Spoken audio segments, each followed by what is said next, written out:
शिवसेना उद्धव बाळासाहेब ठाकरे पक्षाच्या वतीने वैराग येथील छत्रपती शिवाजी महाराज चौकात शेतकऱ्यांच्या विविध मागण्यांसाठी जोडे मारू आंदोलन करण्यात आले। यावेळी राज्यातील शेतकऱ्यांना संपूर्ण व विनाअट कर्जमाफी जाहीर करण्याची मागणी करण्यात आली।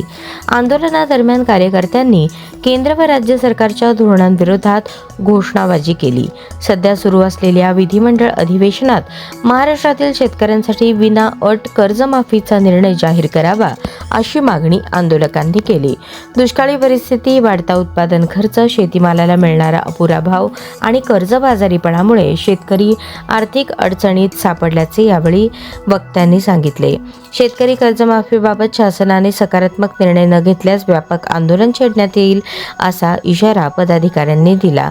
विविध राजकीय पक्ष, शेतकरी संघटना आणि सामाजिक संघटनांच्या सहभागातून जिल्हाधिकारी कार्यालयावर मोर्चा काढण्याचाही इशारा यावेळी देण्यात आला। आंदोलनात काही लोकप्रतिनिधींविरोधात निषेध व्यक्त करण्यात आला। जनतेच्या प्रश्नांवर लोकप्रतिनिधींनी स्पष्ट भूमिका घ्यावी अशी मागणी आंदोलनकर्त्यांनी केली। छत्रपती शिवाजी महाराज चौक परिसरात झालेल्या या जोडे मारू आंदोलनात शिवसेना उद्धव बाळासाहेब ठाकरे पक्षाचे पदाधिकारी, कार्यकर्ते, शेतकरी तसेच विविध संघटनांचे प्रतिनिधी सहभागी झाले होते।